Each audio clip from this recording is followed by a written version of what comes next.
The biggest epiphany that I have had that isn't common, and I think that a lot of people have very similar epiphanies, you know, the power of love, the meaning of commitment, you know, that sort of thing. But at a reasonably young age, I was in my early 20s, and I realized what an extreme advantage it was to be born poor and to lose your hair when you're young.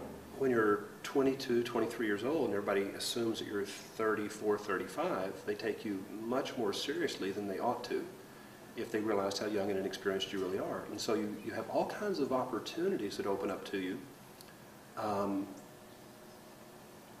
when you're very, very young and getting very thin on top and you're almost bald.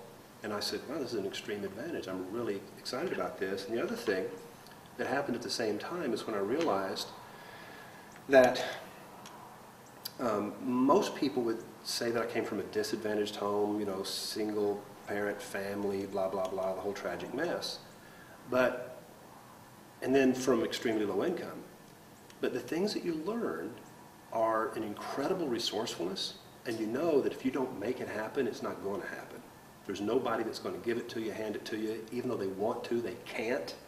And so the people in your life are kind of like, hey, you go, boy, but, you know, I can't give you money to buy a car or to insure it or to buy gas or have dates or anything. And so you got a tough choice to make. You can either play sports, you can get a job.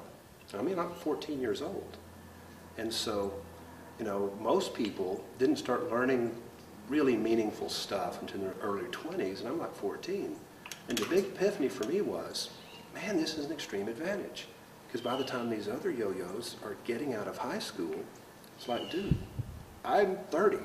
I have got a whole bunch of stuff figured out and have made a whole lot of progress that other people are just beginning to realize the world isn't the way they were taught it was. To say it changed my life is to assume that you have a life to speak of when you're 14 years old. I would say it was a forming realization in my life, in the sense that I wasn't frightened by things that frighten other people. In other words, I know how to be poor. Being poor doesn't scare me. Going broke doesn't scare me. I'll make it back. You know, being broke is a very temporary condition. Failure is a very temporary condition.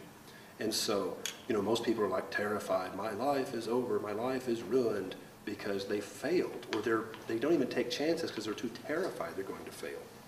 And once you realize, it's like, shut up. Everybody's going to fail 1,000 times. Just get it behind you as quickly as you can and move on to your next opportunity.